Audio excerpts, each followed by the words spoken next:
हे भैया लक्ष्मण, आपको कुछ भी सोचने विचारने से पहले एक बार मन में अवश्य विचार लगा लेना चाहिए कि क्या हम जो सोच रहे हैं क्या वो वास्तविकता में ठीक है या नहीं। और हे भाई, भरत हमारा भाई है, भला भाई के मन में भाई के लिए कटुता कैसे हो सकती है। तो प्रभु श्री राम जी कहते हैं कि भ्राता, भरत हमारा छोटा भाई है, उसके मन में विचार कभी नहीं हो सकते। भरत हमें अत्यंत प्रिय है, वो हमारे से अत्यंत स्नेह करता है, उसकी ऐसी मति नहीं हो सकती है। ये बातें सब आपस में ही चल रही थी कि कभी सामने से भरत लाल जी सेना के साथ आते दिखाई देते हैं। मैं अभी हाथ दर्द होने लग गया।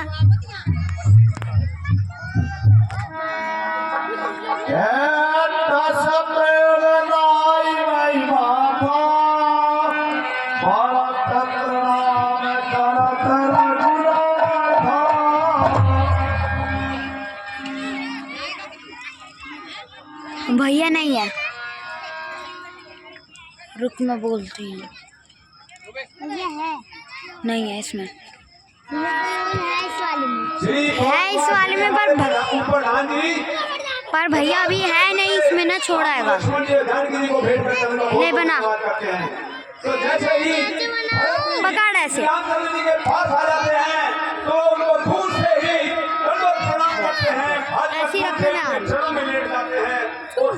प्रणाम करते हैं।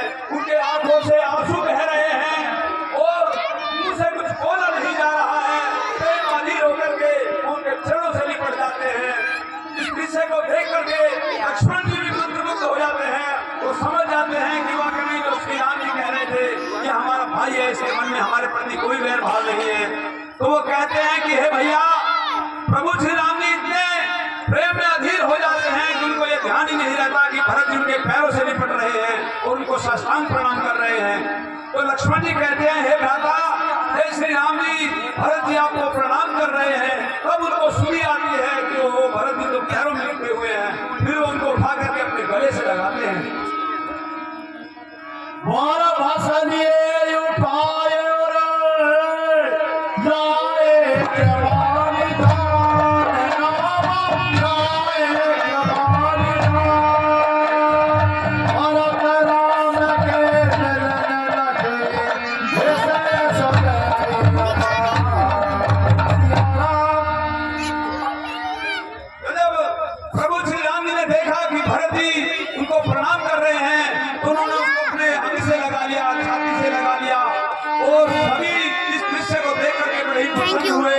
भली बहुत ही प्रकार से भरत जी श्री राम जी से विनती करते हैं।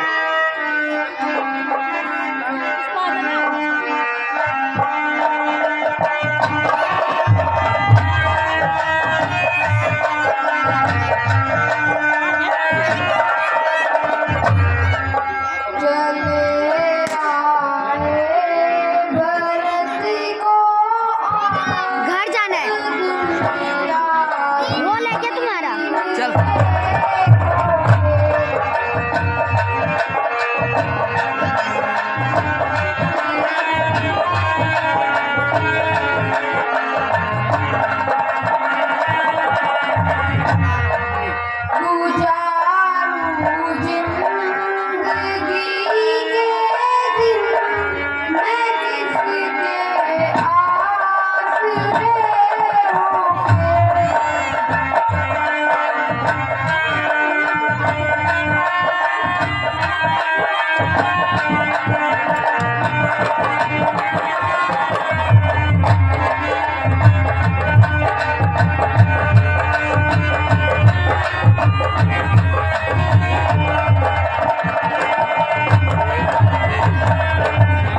हे भैया, आप मुझको छोड़ के यहाँ आ गए।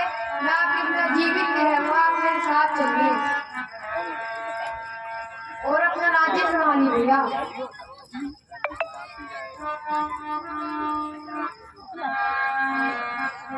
हे भरत भैया, आप मन में धीरज धारण कीजिए और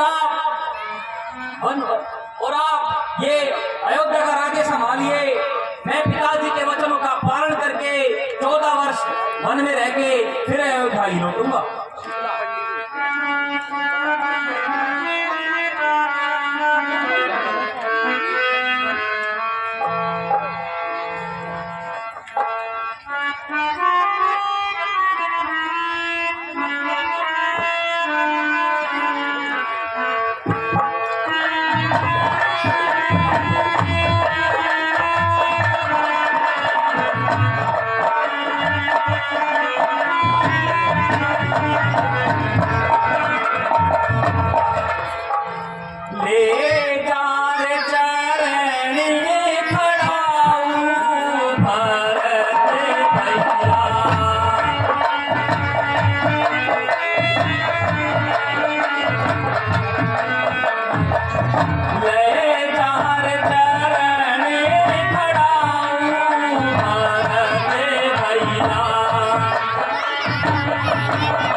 जिसे राजा की प्रजा हो दुखारी,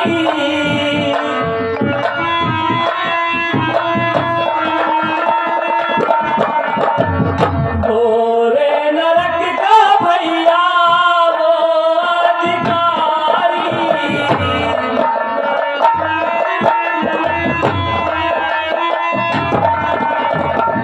बारे बारे समय जाऊं भरत भैया, ले जा रे चरणी खड़ाऊं भरत भैया।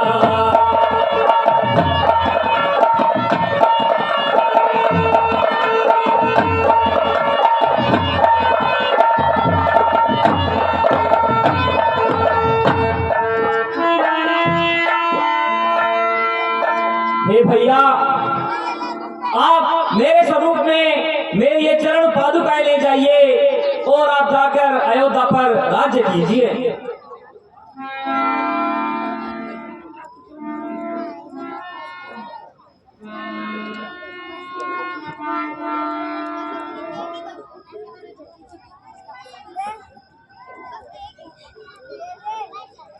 ठीक है भैया, जब तक आप नहीं आओगे मैं इन चरण बाल का उपयोग सिंहासन पे रख दूंगा और राज्य करूंगा।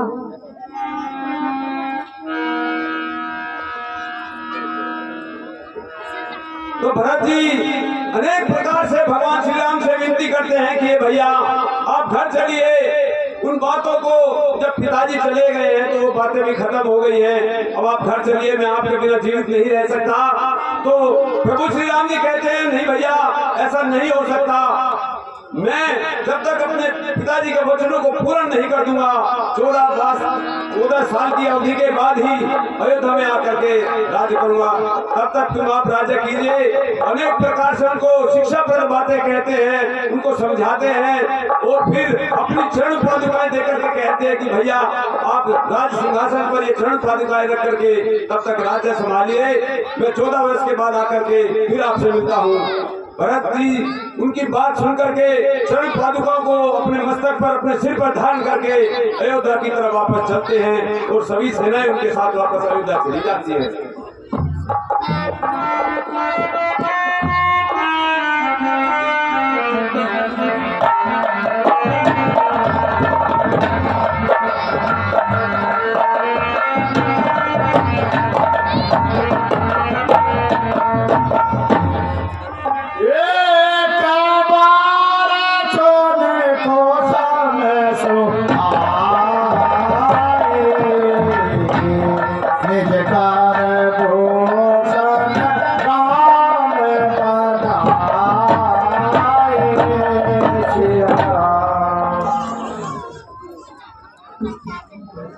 एक समय की बात है कि प्रभु श्री रामचंद्र जी, माता जानकी जी और लक्ष्मण जी बाहर कुटिया के बैठे हुए थे। प्रभु श्री राम जी अपने हाथ से सीता का आभूषणों से, पुष्पों से श्रृंगार कर रहे थे।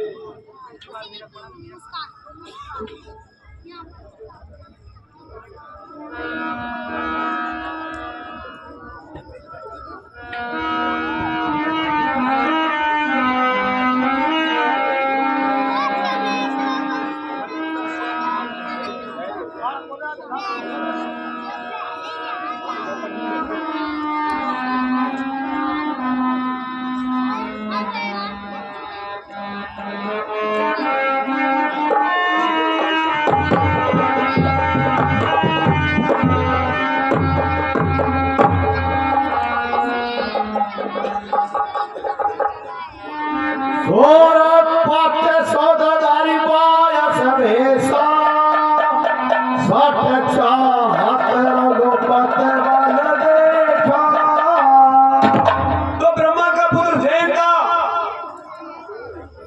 पेड़ के ऊपर बैठ करके यह सब दृश्य देख रहा है कि भगवान श्री राम जी मां जानकी का पुष्पों से श्रृंगार कर रहे होते हैं। तो उनको यह अंदेशा हो जाता है, उनको यह वहम हो जाता है कि ये जो संसार सभी कहते हैं कि ये परमपिता परमेश्वर है, सृष्टि के रचयिता भगवान श्री रामचंद्र जी हैं, मनुष्य रूप धारण करके इस पृथ्वी पर अवतरित हुए हैं। उनको देख करके लगता है कि ये तो कोई साधारण मनुष्य है। जो उनको इस प्रकार की उनकी मति भ्रम हो जाती है और वो उनकी परीक्षा लेने का मन में विचार करते हैं और क्या कहते हैं।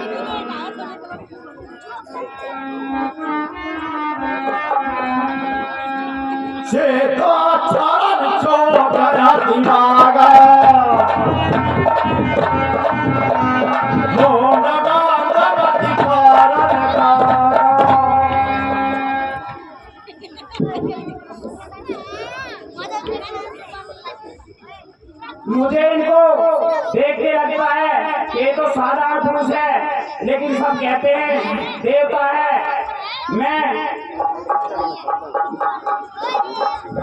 ये तो साधारण स्त्री के मुंह में फंसे हुए हैं, मैंने इनकी परीक्षा लेनी चाहिए।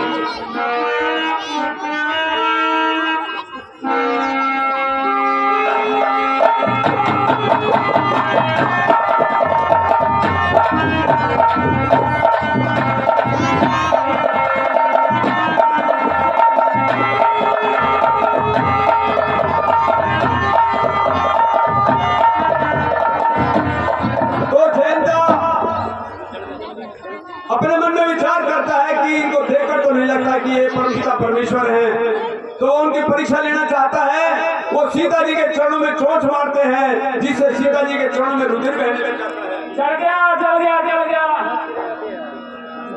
तो उनको जब माता सीता के चरणों में रुधिर बहने लगता है, जल गया भाई जल गया। तो भगवान जी देखते हैं कि जयंता ने माँ सीता के चरणों को घायल कर दिया है, तो उनको बिना फर का बाण मारते हैं, जिससे जयंता काफी दूर पर जाकर के गिरता है और उसके सारे शरीर में अत्यंत तीव्र ज्वाला सी उठने लग जाती है, जलने लग जाता है उनका शरीर और वो जल गया करता हुआ फिरता है। नारद देखा वेकद जयंता, लागी दया को मन क्षेत्र साता। तो जयंता चारों तरफ भागा फिरता है और वो बाण उसके पीछे पीछे चलता है। जब जयंता बहुत ही व्याकुल हो जाता है तो वो ब्रह्मा जी के पास जाते हैं और क्या कहते हैं। पठवा करत राम करताए, ऐसे पुकार प्रगटय जताए। अरे जल गया जल गया, अरे जल गया भाई जल गया। अरे बहुत पीड़ा हो रही है भाई, जल गया।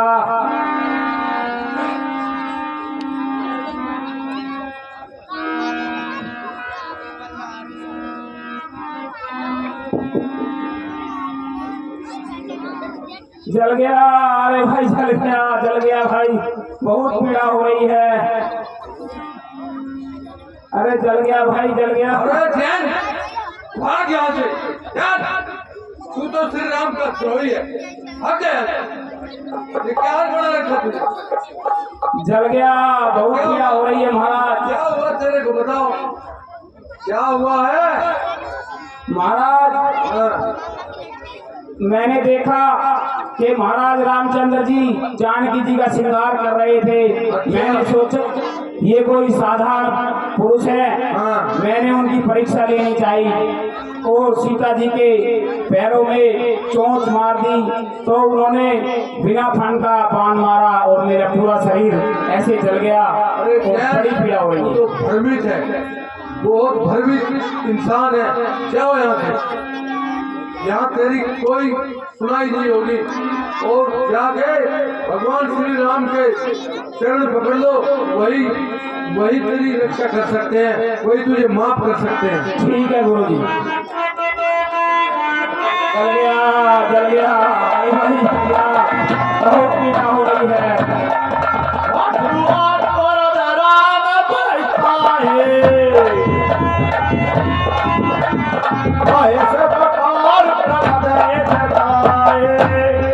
तो जयंता ब्रह्मा जी को बताते हैं कि पिता में वो सारी बात बताते हैं जो उन्होंने श्री राम जी की परीक्षा लेनी चाहिए। तो ब्रह्मा जी कहते हैं, अरे मूर्ख, जो सृष्टि के रचयिता है तूने उनके साथ ऐसा व्यवहार किया है, अरे तुझे तो कोई भी माफ नहीं कर सकता। वो उनको बहुत प्रकार से शिक्षा देते हैं और कहते हैं कि अरे दुष्ट वहीं पे जा, तुझे वही माफ कर सकते हैं, वही क्षमा कर सकते हैं, तेरी पीड़ा का सभी निवारण होगा। तो उनको श्री राम जी के पास भेज देते हैं और जयंता फिर वहां पर वापस श्री रामचंद्र जी के पास जाकर के विनती करता है।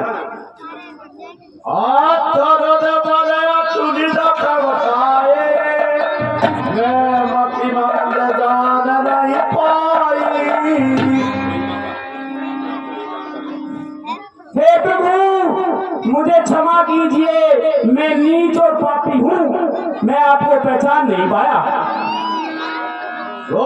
मेरी रक्षा करो प्रभु, मेरी रक्षा करो। तो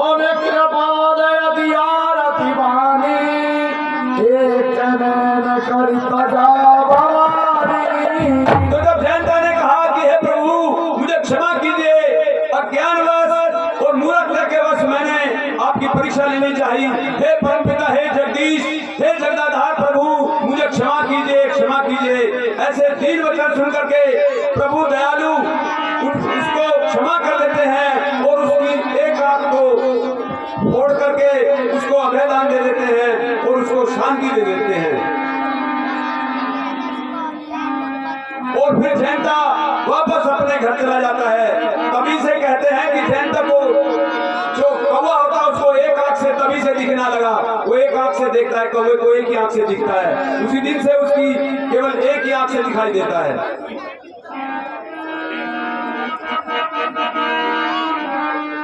ring state property Shri Akash Singh ji 500 एकड़ हमारी लीला में भेंट करते हैं, उनका धन्यवाद करते हैं।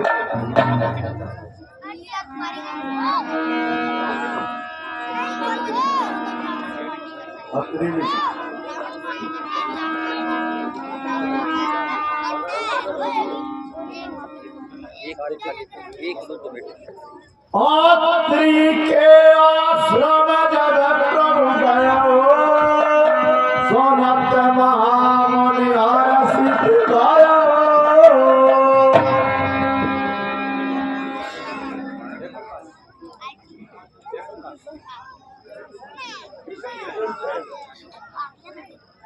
श्री कृष्ण कुमार सैन जी हमारे गांव के ही निवासी हैं, इंदिरा कॉलोनी में रहते हैं। उनका प्रेम है भक्ति में, प्रभु की भक्ति में। 100 रुपए हमारी लीला में भेंट करते हैं, उनका बहुत बहुत धन्यवाद करते हैं। तो प्रभु श्री राम जी जयंता को अभयदान देकर के आगे चलते हैं और ऋषि अत्रि जी के आश्रम के समीप आ जाते हैं।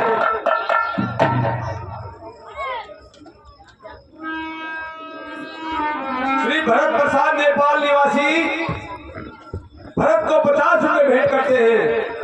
श्री पवन कुमार सैनी उप प्रधान जी भरत जी के रोल करने वाले को 50 रुपए भेंट करते हैं। हम इन सज्जनों का धन्यवाद करते हैं।